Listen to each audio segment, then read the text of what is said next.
다 같이 묵도하심으로 주일 예배를 하나님 앞에 드리겠습니다. 묵도하시겠습니다.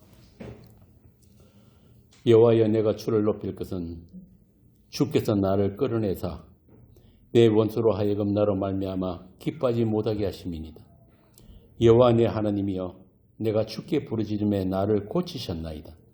여호와여, 주께서 내 영혼을 스올에서 끌어내어 나를 살리사 무덤으로 내려가지 아니하게 하셨나이다. 주의 성도들아, 여호와를 찬송하며 그의 거룩함을 기억하며 감사하라. 그의 노임은 잠깐이요 그의 은총은 평생이로다. 저녁에는 울음이 깃들지라도 아침에는 기쁨이 오리로다. 아멘.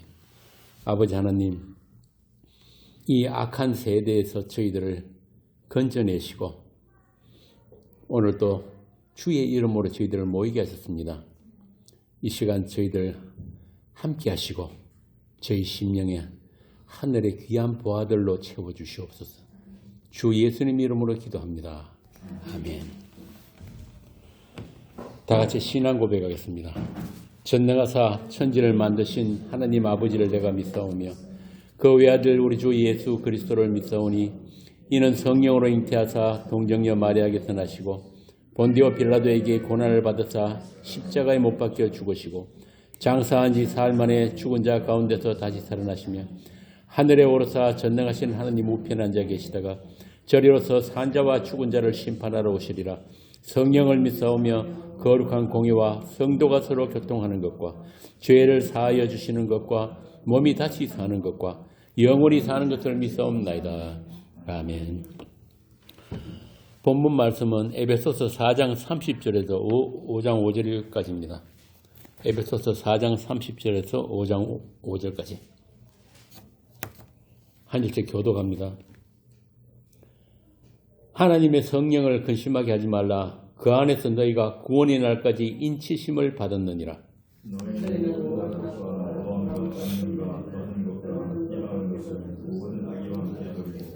서로 친절하게 하며 불쌍히 여기며 서로 용서하기를 하나님이 그리스도 안에서 너희를 용서하심과 같이 하라. 그러므로 사랑을 받는 자녀같이 너희는 하나님의 본받는 자가 되고 그리스도께서 너희를 사랑하신 것 같이 너희도 사랑 가운데서 행하라. 그는 우리를 위하여 자신을 버리사 향기로운 제물과 희생 제물로 하나님께 드리셨느니라.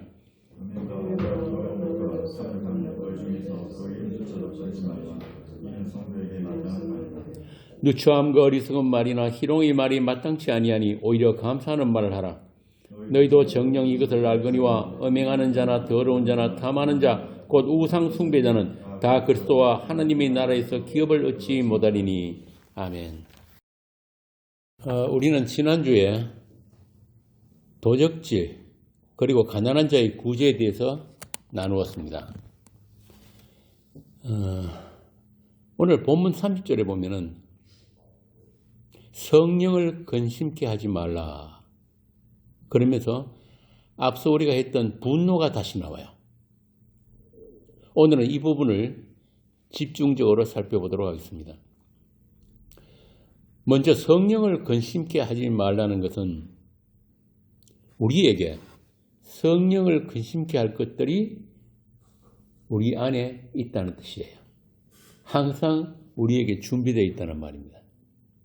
쉽게 말해서 우리는 하나님을, 성령을 기쁘시게 할 것보다는 근심케 하는 그런 육체 가운데 살고 있다. 우리 육에서 나오는 것들은 전부가 하나님을 근심케 하는 것들 뿐이다 이 말입니다. 자, 그러면은 성령을 기쁘게 할 수 없는 일, 근본적으로 근심케 할 일이 무엇일까요? 어떤 게 그렇게 하나님을 근심케 하는 것입니까? 나쁜 짓 하는 거? 속이는 거? 돈 사랑하는 거? 물론 그런 것도 근심케 하는 건 맞아요. 맞는데 가장 하나님을 근심케 하는 것은 믿음 없음입니다. 믿음 없음이에요. 히브리서에 나오잖아요. 믿음이 없이는 하나님을 기쁘시게 할 수 없다. 하나님이 계신 것과 그분이 우리를 다스리고 계심을 우리는 너무 자주 잊어버린단 말이에요. 권사님 하루에 하나님 생각 몇 번쯤 합니까? 24시간 중에 다 합쳐봤자 2시간도 안 될 거예요, 아마. 여러분, 성경 말씀은 교회에게 주신 말씀입니다. 성도에게만 주신 말씀이에요. 세상은 들어도 몰라야 되는 말씀이에요. 오해해야 되는 말씀이에요. 그래서 본문에 보면은 성령을 근심케 한다는 말은 교회, 곧 하나님의 사람들에게 해당하는 말씀인 거예요.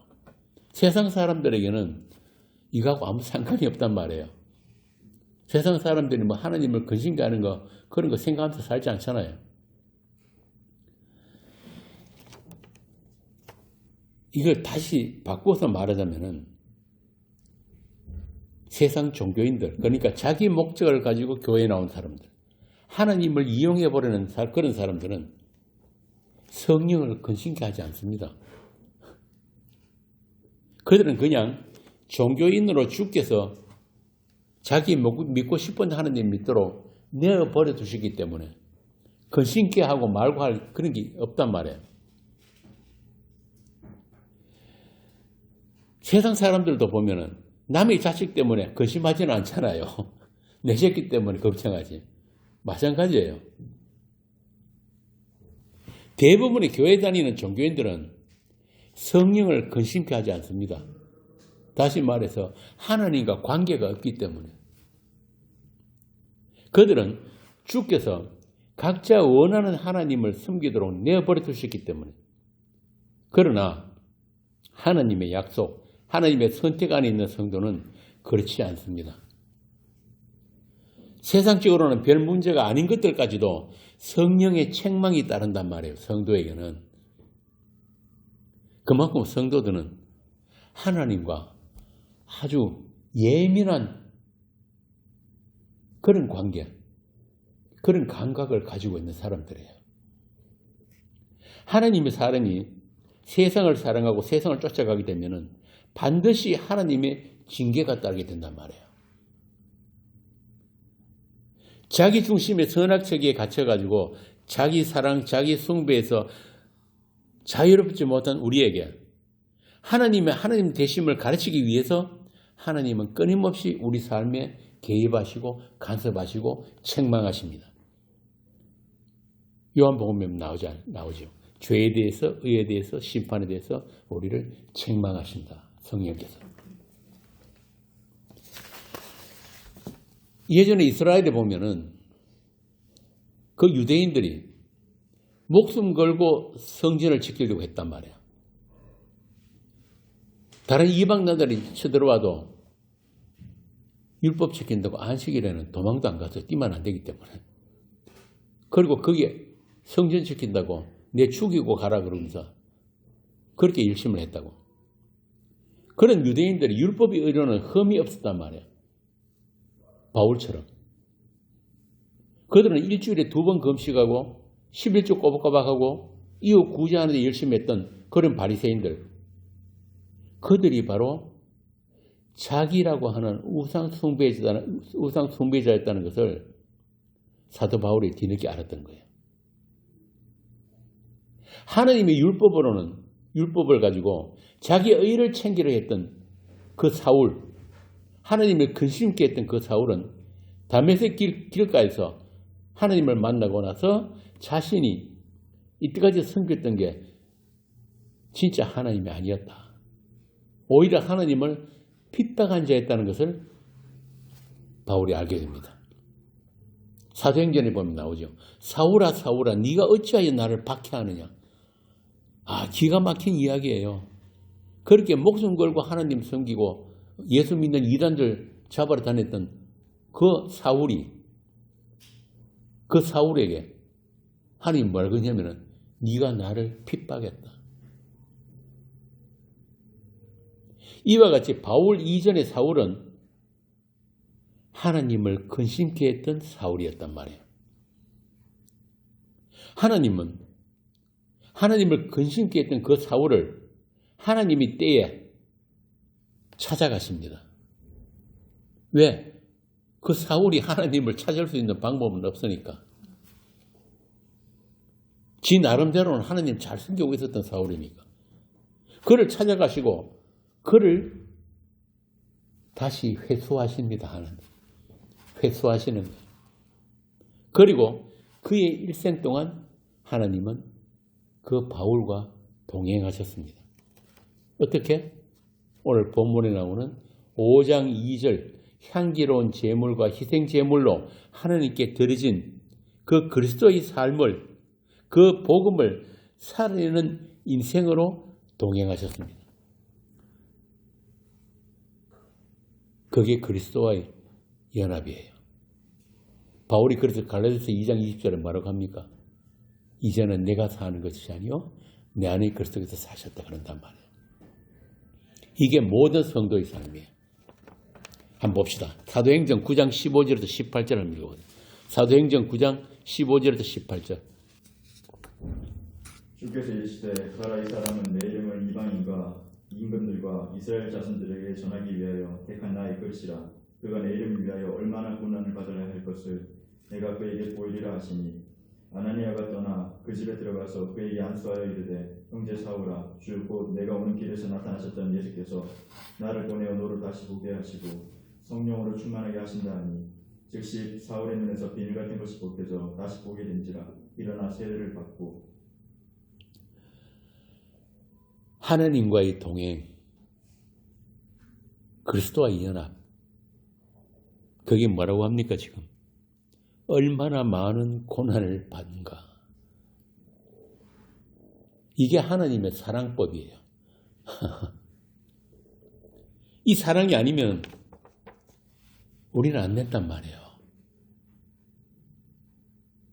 세상 종교인들이 아는, 세상 교회들이 아는 그런 하나님의 사랑 아닙니다. 대부분 사람들은 자기가 원하는 것이 이루어지게 해주는 그 하나님, 그 사랑을 이야기하잖아요. 내 아픈 거 고쳐주고, 내 없는 거 채워주고, 그죠? 내 자식 잘 되고. 그런 사랑 아니란 말이에요.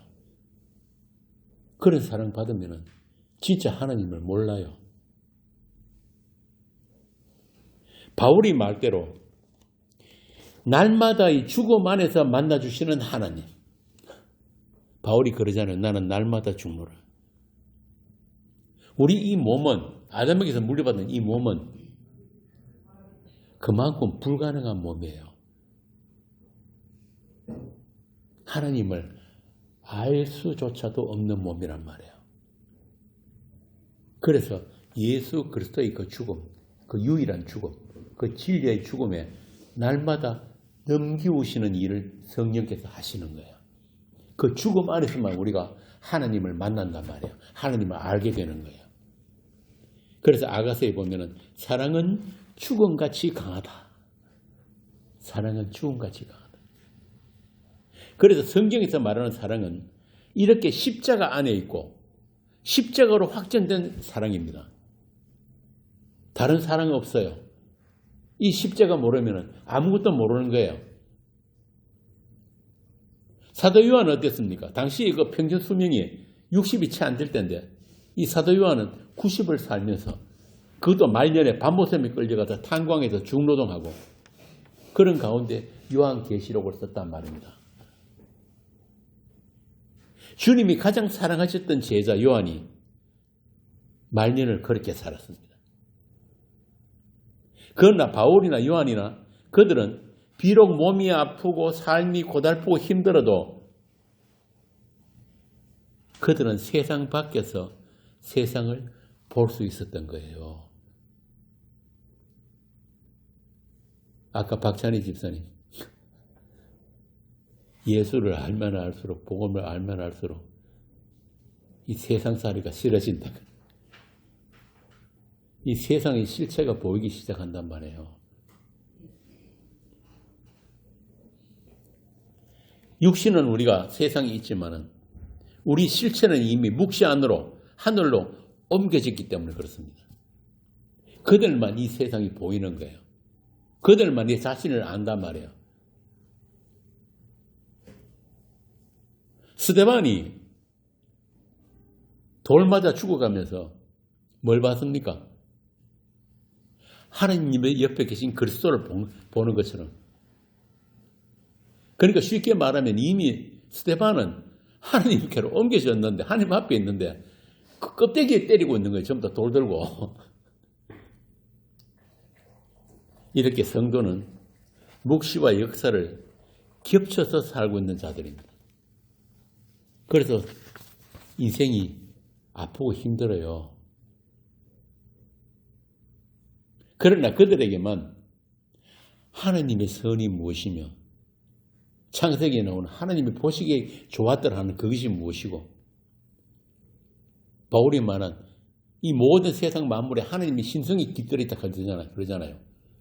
뭘 봐도 그 안에 들어있는 의미, 진리가 보인단 말이에요. 이 세상에 없는 하나님의 의, 하나님의 의. 세상 사람들이 말하는 그런 정의 말고 하나님의 의가 무엇인가? 하나님의 거룩이 무엇인가? 그걸 알게 된 사람들을 교회, 성도라고 합니다. 다른 말로 하면 그리스도의 마음을 가진 자들, 그리스도의 눈을 가진 자들이에요.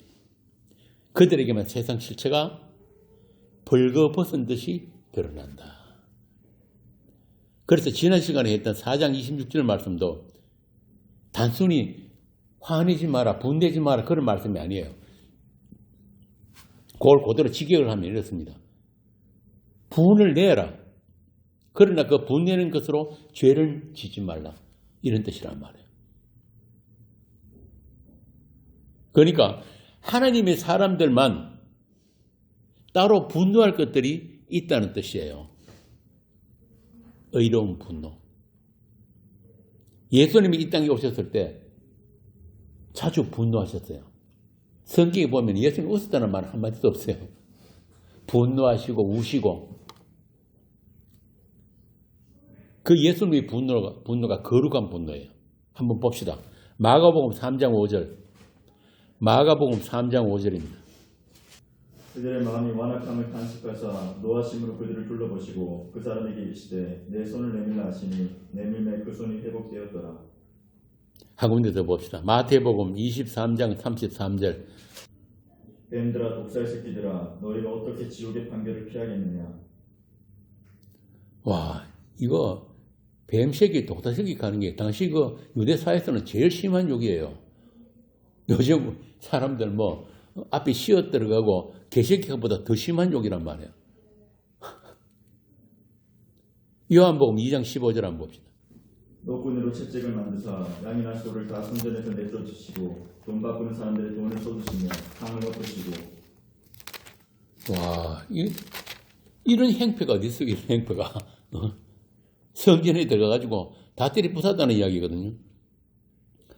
로마서에도 이 하나님이 분노가 나옵니다. 로마서 1장 18절에 보면은 하나님의 진노가 불의로 진리를 막는 사람들의 모든 경건하지 않음과 불의에 대해서 하늘로부터 나타난다.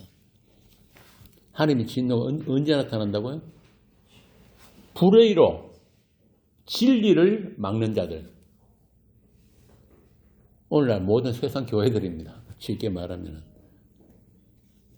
이 분노, 이 하나님의 진노를 하나님은 하나님의 성도들에게도 주셨단 말이에요. 이 하나님의 마음으로, 하나님의 진노로 세상을 향해서 진노하지 않으면 성도 아닙니다. 고린도후서 7장 11절 한번 봅시다. 보라 하나님의 뜻대로 하게 된 이 근심이 너희를 얼마나 간절하게 하며 얼마나 변증하게 하며 얼마나 분하게 하며 얼마나 두렵게 하며 얼마나 사모하게 하며 얼마나 열심 있게 하며 얼마나 벌하게 하였는가. 너희가 그 일에 대하여 일체 너희 자신의 깨끗함을 나타내었느니라. 분명하죠. 우리가 하나님과 한 몸 된 교회인데 하나님이 분노하시면 그 분노가 우리의 분노인 거예요. 하나님이 기뻐하시면 우리의 기쁨이라니까요. 예, 전번에 제가 그 말씀 드렸잖아요. 하나님이 우리로 말미암아 기쁨을 참지 못하신다. 스바냐서. 그러니까 진리를 왜곡하고 다른 복음으로 사람들을 미혹하는 것을 보면서 뭐 그럴 수 있지. 같이 허허헉 하고 넘어가고 이거 안 된단 말이에요. 다른 거는 다 넘어갈 수 있지만은 다른 복음, 거짓으로 진리를 왜곡하는 것, 이거는 반드시 이야기해 줘야 돼요. 왜? 생명에 관한 문제이기 때문에. 예전에 우리 카페에 정말 많은 사람들이 들어와서 시비도 걸고 난동도 부리고 별별 욕도 다 하고 그런 적이 있었습니다. 제가 그 사람들하고 싸우고 싶어 싸운 게 아니고 그것이 아니고 이것입니다고 이야기하면은 정말 거품 물고 돌 들고 죽이려고 달라더래요. 우리 손자까지 저주하는 사람 봤습니다. 그 어떤 분들은 장로님 그거 이제 그 사람들 싸우지 마세요. 내버려 두세요 그러는데 장로가 할 일이 뭔지 아세요? 비진리와 진리에 대해서 분별해서 그것이 아니고 이것입니다라고 이야기해 주는 게 그게 장로의 본분이에요. 그게 섬기는 거란 말이에요. 목양. 사도행전 20장 28절에 보면 나오잖아요. 바울 사도가 3년을 에베소에서 목회를 하고 떠나면서 장로들을 불러 모읍니다. 내가 떠나면은 이리 때들이 닥칠 텐데 너희들은 진리로 말씀으로 교회를 섬겨라. 양들을 치라 그러고 간단 말이에요. 이게 장로의 본분이에요. 장로가 교회 재정이나 관리하고 당회나 그런 거 안 해도 됩니다. 진리의 말씀, 그 진리를 지키는 일, 이게 장로 관리예요. 그리고 한편 우리 몸에 남아있는 이 죄성, 죄의 잔재들, 외식과 교만과 자기 승부에 대해서 스스로 분노할 수 있어야 돼요. 심지어 복음마저 이용해서 자기 합리화에 써먹으려고 하는 그러한 철저한 그 자기 정명, 자아 실현, 그 뿌리 깊은 죄성에 대해서 스스로 분노할 수 있어야 합니다. 그러나 하나님이 성령이 책망과 다스림이 없는 죄인들은 예수, 복음까지 이용해가지고 자신을 꾸미고 그런 것들로 힘을 삼고 그렇게 더 크고 더 강한 자가 되려고 하지 사도처럼 하나님의 은혜만, 하나님의 긍휼만 의지하는 그 복된 자리, 그 처음 자리 그리로는 절대 가지 않는단 말이에요. 그 먼지의 자리, 그 없음의 자리, 그 자리로부터 하나님의 새 창조가 일어나는데 그것과는 전혀 반대 방향으로 달려가는 사람들이 세상 종교인들입니다. 그러나 하나님은 그 복된 자리를 위해서 바울을 약하고 천한 자로 만드신 거예요. 우리에게 하나님이 일하시면 이런 것이라는 것, 하나님이 동행하시면 이런 것이라는 것을, 하나님과 하나님이 이런 것이라는 것을 가르치기 위해서 한번 봅시다. 고린도후서 12장 9절에서 10절 한번 봅시다. 나에게 이르시기를 내 은혜가 내게 족하도다. 너희는 내 능력이 약한 데서 온전하여짐이라 하신지라. 그러므로 도리어 크게 기뻐함으로 나의 여러 약한 것들에 대하여 자랑하리니 이는 그리스도의 능력이 내게 머물게 하려 함이라. 그러므로 내가 그리스도를 위하여 약한 것들과 능력과 궁핍과 박해와 공고를 기뻐하노니 이는 내가 약한 그때에 강함이라. 내가 약한 그때에 강함이라. 내 능력이 약한 데서 네가 온전해진다. 참 놀랍지 않습니까? 그런 바울을 보고 세상 사람들이 모르겠습니까? 저놈 저거 미쳤다. 저놈 저거 완전히 저건 전쟁터에서 폐잔병, 포로로 끌려가는 놈 같고 저거 없어도 되는 쓰레기다, 찢기다. 그런 취급을 받았다니까요. 그러나 이런 자들은 세상 죄악에 대해서는 분노하겠지만 또한 그 죄를 저지르는 사람에 대해서는 용서하고 관용해야 하는 그런 삶을 살아내야 해요. 이게 어렵단 말이에요. 보통 복음이나 이런 말씀 때문에 논쟁을 하게 되면은 자칫 실수하기 쉬운 게 사람하고 싸움 돼버려요. 그거 하지 말라는 거예요. 인간에 대해서 분노하지 마라. 왜? 그 사람이 그런 다른 복음, 거짓된 말, 더럽고 나쁜 말 하는 거는 그 사람 자체가 아니고 그 사람을 장악하고 있는 죄란 말이에요. 죄. 어둠의 세력들, 악한 영. 그 악한 영과의 싸움을 해야 되지 사람하고 싸우는 거 아니다 이 말이에요. 에베소서 6장에 나오잖아요. 우리의 싸움은 뭐다? 이 세상 어둠의 세상 주관자, 악한 영과의 싸움이란 말이에요. 혈과 육의 싸움이 아니라 그러잖아요. 이게 아주 중요한 겁니다. 에베소서 우리가 하고 있는데 이 4장부터 6장까지 말씀이 전부 다 그 이야기예요. 이게 참 어렵지만은 우리로서는 할 수 없지만 하나님은 하게 하십니다. 그것을 다른 말로 하면 믿음의 행함이에요. 믿음의 행함. 우리 김건사님 새벽 3시에 일어나가지고 자꾸 잠이 오는 모양인데 어쩔 수 없어요. 자, 로마서 12장 한번 봅시다. 로마서 12장 19절에서 21절. 로마서 12장 19절에서 21절. 내 사랑하는 자들아 너희가 친히 원수를 갚지 말고 하나님의 진노하심을 맡기라. 기록되었으되 원수 갚는 것이 내게 있으니 내가 갚으리라 주께서 말씀하십니다. 내 원수가 줄이거든 먹이고 목마르거든 마시게 하라. 그리하면 내가 숯불을 그 머리에 쌓아 놓으리라. 악에게 지지 말고 선으로 악을 이기라.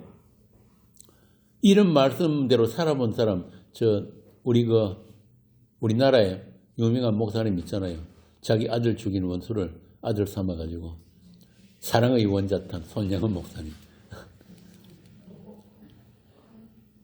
그거 참 어렵거든요.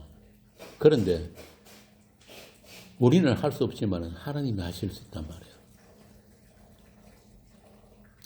요한 사도는 교회에게 이런 당부의 말씀을 합니다.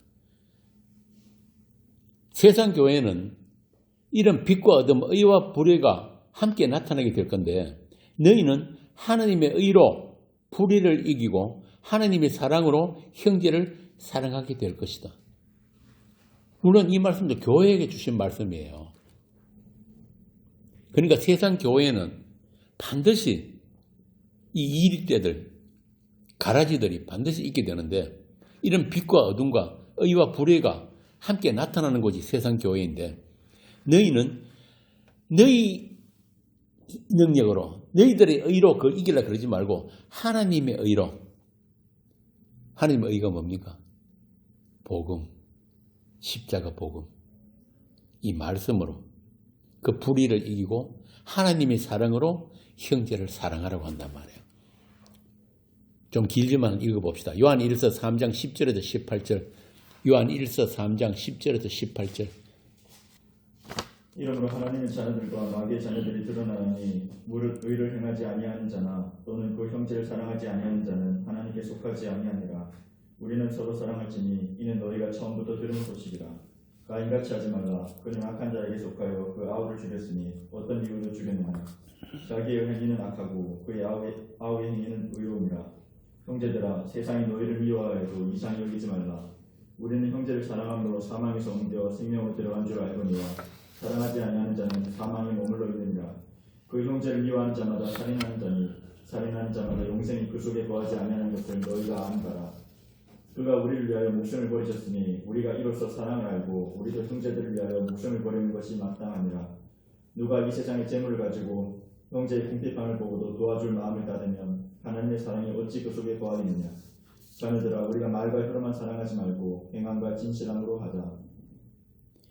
우리는 죄와 악에 대해서 분노를 해야 되지만은 또 한편으로 약함으로 범죄한 형제들에 대해서 서로 용서하고 서로 사랑할 것을 사도가 권면을 하고 있단 말이에요.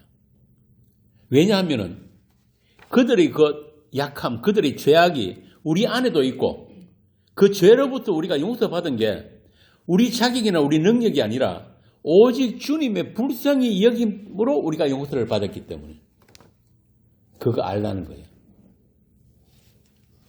예수님이 이런 비유를 하셨어요. 1만 달란트 빚진 자와 100데나리온 빚진 자. 그러니까 1만 달란트는 우리가 요즘 말로 하면은 뭐 수백억 되겠죠. 일평생 갚아도 갚을 수 없는 그 빚이에요.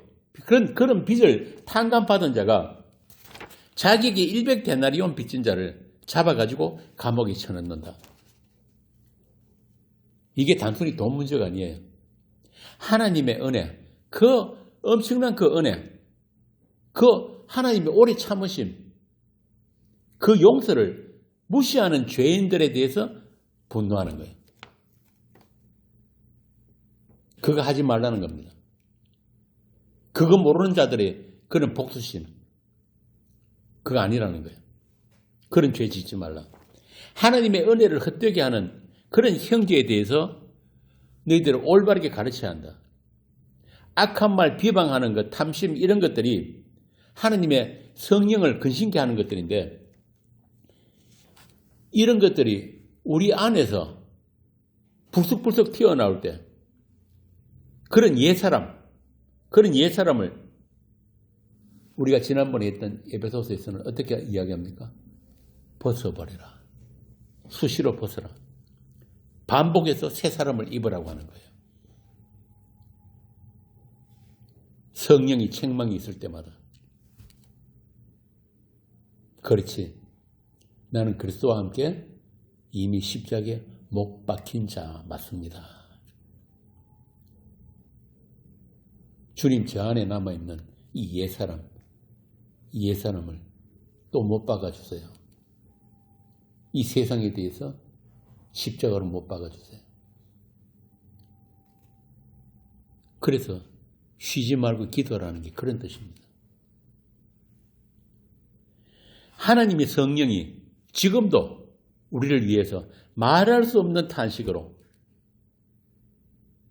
저와 여러분을 위해서 기도하고 계시기 때문에 그 기도 안에서 우리가 지금까지 살아왔기에 그 성령님의 탄식과 책망이 우리에게 지금 들려지고 있기 때문에 우리는 우리 옛사람을 미워하게 되고 또 스스로 자신을 부정하면서 주께서 입혀주신 새 사람으로 날로 새로운 삶, 날로 새롭도다 하잖아요. 우리 옛사람은 날마다 무너져 내리고 후피하고 우리 속사람은 날로 새롭다라고 하는 그 의와 진리와 거룩을 소망하면서 표대를 향해서 달려가는 그 삶을 우리가 경주하고 있는 것입니다. 그 일을 위해서 우리는 이 세상과 부딪히고 털리고 깎여나가면서 그렇게 우리가 성숙해지고 자라나게 되는 것입니다. 세상은 그런 용도로 있는 거예요. 여기서 성숙과 자라남이란 뭐냐면은 나의 약한 것들을 자랑하는 성숙. 아까 바울이 그랬잖아요. 나의 약한 것들을 자랑한다. 왜? 그리스도의 능력이 내게 머물게 하기 위해서. 그래서 여러 고난과 핍박까지도 주를 위한 것으로 기뻐할 수 있는 그런 자라남, 그런 성숙이에요. 우리는 할 수 없지만 하나님이 반드시 이런 성숙한 그리스도인으로 하나님의 자녀로 자라나게 하실 것입니다. 한번 돌아보세요. 과거의 나, 몇 년 전의 나, 10년 전의 나, 20년의 나와 지금의 내가 어떻게 달라졌는지. 하나님이 뿌려놓은 씨는 절대 실패하는 법이 없어요. 그 씨가 자라나기 위해서 말씀을 주시고 생명의 양식, 생명의 물 계속 공급하시면서 또한 튼튼하게 자라기 위해서 온갖 다른 가시들, 잡풀들, 잡초들 이런 것들까지도 허락하시는 하나님이세요. 그분은 하나님이시기 때문에 그리고 그리스도의 몸된 교회는 하나이기 때문에 어느 한 지체도 탈락해서는 안 되기 때문에 그래서 머리이신 그리스도로부터 가장 귀한 은사가 가장 약한 지체에게 주어지고 주님의 그런 돌보심으로 인해서 온몸이 서로 연결해서 자라나게 되는 것입니다. 이게 교회예요. 이게 진짜 교회. 그리스도의 몸된 교회. 고린도전서 12장 한번 봅시다. 고린도전서 12장 20절에서 27절. 이제 지체는 많으나 몸은 하나라. 눈이 손도로 내가 너를 쓸데없다 하거나 또한 머리가 발도로 내가 너를 쓸데없다 하지 못하리라. 그뿐 아니라 더 약하게 보이는 몸의 지체가 너를 요긴하고 우리가 몸에 덜 귀히 여기는 그것들을 더욱 귀한 것들로 입혀주며 우리의 아름답지 못한 지체는 더욱 아름다운 것을 얻느니라. 그런즉 우리의 아름다운 지체는 그럴 필요가 없느니라. 오직 하나님이 몸을 고르게 하여 부족한 지체에게 귀중함을 더하사 몸 가운데서 분쟁이 없고 오직 여러 지체가 서로 같이 돌보게 하셨느니라. 만일 한 지체가 고통을 받으면 모든 지체가 함께 고통을 받고 한 지체가 영광을 얻으면 모든 지체가 함께 즐거워합니다. 너희는 그리스도의 몸이요 지체의 각 부분이라. 한 군데서 봅시다. 에베소서 2장 20절에서 22절. 너희는 사도들과 선지자들의 소유에 세우심을 입은 자라. 그리스도 예수께서 친히 모퉁이 돌이 되셨느니라. 그의 안에서 건물마다 서로 연결하여 주의 안에서 성전이 되어가고 너희도 성령 안에서 하나님이 거하실 처소가 되기 위하여 그리스도 예수 안에서 함께 지어져 가느니라. 함께 지어져 가느니라. 하나님이 졸지도 주무시도 않으시고 자기 사람들, 자기 몸된 교회를 돌보시고 계신단 말입니다. 그들에게 오늘 본문의 5장 1절은 이렇게 이야기합니다. 그러므로 사랑을 받은 자녀같이 그러므로 사랑을 받은 자녀같이 어떤 사랑? 하나님의 죽음이라고 하는 그 사랑. 그 사랑이 부어진 자녀들은 어떻게 한다? 하나님을 본받는 자가 되라. 와, 이 엄청난 이야기예요. 한갓 피조물이 창조주 하나님을 본받는 자가 된다. 그냥 착한 정도가 아니고 윤리 도덕적인 그런 착한 사람 되라는 말이 아닙니다. 하나님과 같은 자가 되라. 제가 전에 말씀드렸지만 성경 말씀은 모든 성경의 명령문은 뭐라 그랬습니까? 이미 완료예요, 완료. 하나님이 완성하셨다는 뜻이에요. 너희들의 신분은 하늘에 속했기 때문에 이 땅의 사람들이 아니기 때문에 너희들은 세상 사람과 다른 씨가 있기 때문에 너희 안에 바꾸어 말하면 하나님의 가족이기 때문에 하나님과 영혼을 함께 살아야 하기 때문에 너희들에게 나타난 삶은 그런 삶이 나타나는 것이 마땅하다는 그런 이야기입니다. 너희들은 그 하나님의 용서와 하나님의 오래 참으심을 알기 때문에 그 하나님의 용서와 오래 참으심 가운데 지금까지 살아왔기 때문에 그게 성숙이에요. 그게 하나님을 아는 성숙이란 말이에요. 그게 진짜 성화예요. 그리스도의 사랑이 너희들에게 마중물로 부어졌기 때문에 그 사랑으로 너희들은 마침내 하나님을 사랑하게 되고 이웃을 사랑하게 될 것이다. 그 사랑이란 말입니다. 그리고 그것이 가능한 이유가 그리스도께서 우리를 위해서 자신을 향기로운 제물, 희생 제물로 생축으로 하나님께 드리셨고 그 영단번이 제사에 우리도 함께 들어졌기 때문에 그것을 아는 그 믿음 안에 우리가 있는 것입니다. 그 믿음 안에 있는 거예요. 그 믿음이라는 세계 안에 그리스도 아니라는 그 세계 안에 이렇게 교회는 한 몸이며 한 지체입니다. 사도는 그것을 힘써 지키라고 하는 거예요. 우리가 앞서 했던 4장 3절에서 6절이 그 말씀입니다. 이같이 하나님의 뜻과 경륜은 하늘에 있는 것이나 땅에 있는 것이 다 그리스도 안에서 어떻게? 다시 통일되게 합니다. 다시 통일되게 합니다. 이미 하늘에는 그게 통일되어 있다는 뜻이에요. 그런데 이 세상과 역사 속에서도 다시 통일되게 하는 그 일을 지금 하고 계신 것입니다. 하나됨. 그래서 그 관점에서 앞으로 하게 될 5장 6장의 말씀들을 우리가 봐야 하는 거예요. 그렇게 되면 이 5장 6절 말씀, 5장과 6장 말씀들이 새롭게 보여질 것입니다. 자, 다시 말씀드리지만 하나님은 우리가 착한 일, 기특한 일을 해가지고 우리를 구원해 주신 게 아니에요. 우리가 교회 열심히 다니고 헌금 열심히 해가지고 우리를 구원하신 게 아니란 말입니다. 그거는 세상 종교예요. 세상 종교. 우리 인간 본성이 갖고 있는 지성이면 감천, 오르고 또 오르면 못 오르리 없건만 이런 거, 그런 거 아니란 말입니다. 그럼 뭐냐? 하나님에 대해서 정말 살해 의지를 가지고 있는 우리 죄인들, 가인의 그 DNA가 있는 우리 죄인들이에요. 그런 죄인들을 오직 은혜로 구원하셨단 말이에요. 은혜로. 다른 말로 하면 하나님이 자기 약속으로 구원하셨어요. 우리가 있기도 전인 그 창세 전에 하나님이 자기 약속으로 우리를 구원하셨다니까요. 그게 복음입니다. 그걸 복음이라고 하는 거예요. 로마서 5장 8절 한번 봅시다. 우리가 아직 죄인 되었을 때 그리스도께서 우리를 위하여 죽으심으로 하나님께서 우리에 대한 자기의 사랑을 확증하셨느니라. 언제 사랑이 확정되었어요? 죄인 되었을 때.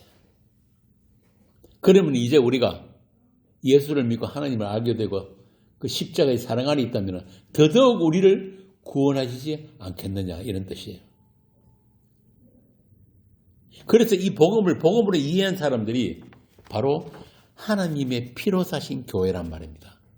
대한예수교 장로회 이런 거 말고 하나님의 피로 사신 교회가 따로 있는 거예요. 그들에게만 이 복음은 복음입니다. 그래서 그 십자가라고 하는 그 사랑을 모르면은 그리스도의 사람이 아니라고 그러잖아요. 그래서 이 사랑을 받았으면은 다 받은 겁니다. 하나님을 받았는데 더 이상 뭐 바랄 게 뭐 있냐고요. 이 사랑을 모르니까, 이 사랑을 받은 적이 없으니까 자꾸 다른 거 달라고 쪼르는 사람들.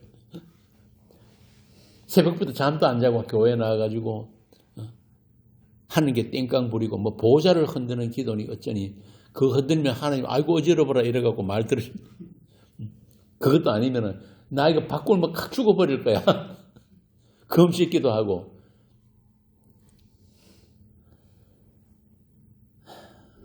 오늘 본문 5절에서 뭐라고 합니까? 너희도 정녕 알거니와. 그 사랑을 아는 자, 그 사랑으로 하나님을 사랑하게 된다. 그리고 2절에 보면 예수님이 우리를 위해 자신을 버리셨다고 하잖아요. 우리를 위해 자신을 버리셨다. 제가 묻겠습니다. 여러분은 주님을 위해서 뭘 버리셨습니까? 선뜻 대답하기 어렵죠. 우리는 우리 자신을 위해 평생을 살 뿐이에요. 시간도 물질도 힘도 우리 자신을 위해 사용하지 주님을 위해서 나를 희생한 것은 거의 없단 말입니다. 거의 없어요. 이게 죄인들의 한계입니다. 그러나 성경은 로마서에 보면 우리가 살아도 주를 위해 살고 죽어도 주를 위해 죽나니 사나 죽으나 우리가 주의 것이라고 딱 이렇게 선언을 해버려요. 로마서 14장 8절 말씀. 자, 그러면 우리가 사는 삶, 인생 전부가 주를 위한 것이라고 한다 말이에요. 성경이. 우리는 그렇게 살지를 못하는데 비록 우리가 주를 위해 살지는 못하지만 주께서 우리의 모든 삶을, 우리 인생을 주를 위한 것으로, 주의 것으로 여겨주신다 이 말입니다. 여겨주신다. 야, 이게 굉장히 중요한 말씀이에요. 그래서 제가 그러잖아요. 예수를 믿는다는 말은 바꾸어 말하면 나를 믿지 않는 거예요. 자기 안에서 뭔가를 찾아내려고 하는 건 불교거든요. 깨달음. 그런데 그거 아니란 말입니다. 우리 안에 있는 거 아무리 파봤자 죄밖에 안 나와요. 그런 우리 죄인들 위해 덮고 있는 그 하나님의 은혜, 하나님의 사랑, 하나님의 용서, 하나님 대신 이거 아는 거예요. 그 하나님의 약속. 우리 어떤 행위가 있기 전에 이미 우리가 그분이 것이 되었다는, 우리 존재 자체가 그분이 것이라는 그 약속, 그걸 믿는다는 겁니다. 이미 아들이 피로 거룩하고 흠이 없는 아들로 확정되었다. 이게 믿어지는 사람들이 성도입니다. 우리는 그 약속, 그 영원한 하나님의 현실을 믿는 거예요. 그게 믿음 아니에요. 성도는 지금도 그분의 손길, 그분의 체온을 느끼면서 사는 자들이에요. 하느님 자신을 내어주신 그 사랑으로 한번 부정함이 없다는 그런 고백을 필연적으로 할 수밖에 없는 자들. 그 고백을 받아내시기 위해서 하나님은 때로는 우리 주님의 그 아픈 사랑이 우리 인생에 펼쳐지기도 합니다. 되게 아파요. 김성수 목사님 강론 중에 이런 예화가 있습니다. 참 재밌는 예화인데 어떤 부부가 목사를 찾아갔대요. 찾아가가지고 이혼하겠다고 상담을 했답니다. 그런데 남편은 절대 이혼에 자기는 동의를 안 한다 그러는 거예요. 나는 당신한테 모든 것을 다 줬다. 좋은 집도 줬고 좋은 자동차도 사주고 명품 옷도 사주고 보석도 주고 당신이 원하는 거 다 해줬는데 왜 이혼을 하려고 하느냐. 그러니까 그 아내가 뭐라고 그런지 아세요? 맞아요. 당신은 내가 원하는 거 다 줬어요. 당신 자신만 빼고. 재밌죠? 오늘날 대부분의 교회가, 종교인들이 하나님 자신을 내어주신 그 사랑을 몰라요. 그러니까 자꾸 딴 거 달라 그런단 말이에요. 그 사랑 안에 있지 않으니까. 하나님만 빼고 다 있는 자들. 이게 오늘날 세상 교회입니다. 끝으로 주님은 우리를 위해 생축과 제물이 되셨다고 합니다. 하나님은 그 예수라는 그 제물만 받으셨어요. 십자가에서. 그게 히브리서 10장 5절에서 6절입니다. 한번 봅시다. 히브리서 10장 5절에서 6절. 그러므로 주께서 세상에 임하실 때에 이르시되 하나님 제사와 예물을 원하지 아니하시고 오직 나를 위하여 한 몸을 예비하셨도다. 번제와 속죄제는 기뻐하지 아니하시나니. 하나님은 그 한 몸만 받으신 거예요. 예수께서는 그 한 몸. 그러니까 이미 구약에서부터 하나님은 제사, 성막 같은 그런 모형을 통해 가지고 죄인들이 하나님과 만날 수 있는 유일한 길을 보여주셨어요. 그게 그리스도예요. 십자가 지신 그리스도. 거기서만 우리가, 그 안에서만 우리가 하나님을 만날 수 있단 말입니다. 거기가 성전이고 성소고 영단번의 제사. 그렇게 구약의 제사는 제단 앞에서 제사장이 어떻게 합니까? 제물을 갖고 온 그 죄인, 가져온 그 사람 머리다 손을 얹습니다. 제사장이. 손을 얹고 기도를 해요. 그리고 그 죄인의 죄를 가지고 온 제물에게 전가시켜 버립니다. 그리고는 그 제물을 죽여가지고 그 피를 받아갖고 지숙소에 뿌리고 제물의 그 시체는 번제단에 올려가지고 태웁니다. 이게 오실 그리스도의 십자가를 미리 앞당겨 보여준 거란 말입니다. 이와 같이 죄인의 죄가 사해지기 위해서는 점도 없고 흠도 없는 제물이 희생이 있어야 되고 그렇게 죄가 용서가 되는 거예요. 바로 그 제물, 그 생축이 그리스도 예수입니다. 고린도후서 5장 21절 봅시다. 하나님이 죄를 알지도 못하신 이를 우리를 대신하여 죄로 삼으신 것은 우리로 하여금 그 안에서 하나님의 의가 되게 하려 하십니다. 분명하죠. 한 군데서 봅시다. 갈라디아서 3장 13절. 갈라디아서 3장 13절. 그리스도께서 우리를 위하여 저주를 받은 바 되사 율법의 저주에서 우리를 속량하셨으니 기록된 바 나무에 달린 자마다 저주 아래 있는 자라 하였습니다. 하나님 나라는 이런 하나님의 희생과 섬김으로 완성된 나라입니다. 그래서 십자가는 영원하다고 하는 거예요. 우리는 그 하나님과 하나님의 사랑을 배우기 위해서 이 세상 속에서 잠시 인생을 살다가 갈 것입니다. 이제 말씀을 맺겠습니다. 그 에베소서인가 어디 보면은 김석수 목사님 그 강론 중에 김석수 목사님 둘째 아들이 그렇게 목사님을 좋아했대요. 둘째가 그렇게 좋아해가지고 그 아빠 냄새가 좋다고 목사님 바르는 그 스킨을 로션을 늘 손에 바르고 학교를 다녔대요. 어릴 때부터. 그 아들도 지금 아빠 따라갔는데 그렇게 사랑하는 사람의 채취를 냄새를 느끼면서 살아가는 게 바로 예수 사랑입니다. 예수님과 동행이에요. 제가 얼마 전에 인터넷에서 어떤 동영상을 봤는데 어떤 강아지가 불이 탄 집 거기 마당에 앉아가지고 계속 울고 있어요. 주인은 화상을 입어가지고 병원에 입원해가 있고 이 강아지도 화상을 입어가 몸이 형편없는데 그 불난 집을 떠나지를 못하는 거예요. 이 강아지가. 그 사람들이 그 강아지인데 가서 보니까 그 강아지 앞에 주인이 입던 옷이 있더랍니다. 이 강아지가 주인의 채취를 맡으면서 주인이 돌아오기를 그 자리에 기다리고 있단 말이에요. 그 자리를 못 떠나는 거예요.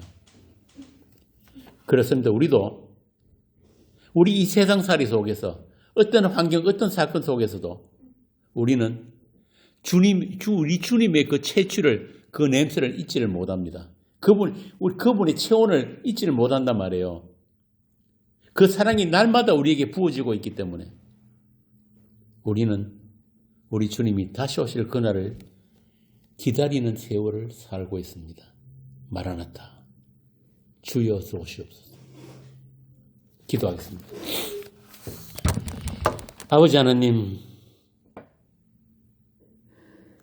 보라 날이 이를지라 내가 기근을 땅에 보내리니 양식이 없어 주림이 아니며 물이 없어 가름이 아니요 여호와의 말씀을 듣지 못한 기갈이라고 하셨습니다. 지금이 그때인 줄 압니다. 온통 세상 모든 교회가 다른 복음으로 다른 하나님으로 차고 넘치는 이 악한 세대에서 저희들을 불러내시고 하나님을 본받는 자로 지금도 양육하심을 알았습니다. 그러나 아직은 하나님을 근심케 할 그 죄가, 그 죄의 잔재가 저희 몸에 있고 믿음 없음이 수시로 들키는 그런 저희들입니다. 주께서 작은 일 하나부터 저희들이 모든 그런 걸음을 인도해 주시고 보살펴 주시옵소서. 두세 사람이 주의 이름으로 모이는 곳이 주님이 함께 하신다고 하셨사오니 주님이 이름을 두신 이 교회를 기억하시고 주의 성도들과 함께하여 주시옵소서. 주 예수님 이름으로 기도합니다. 아멘.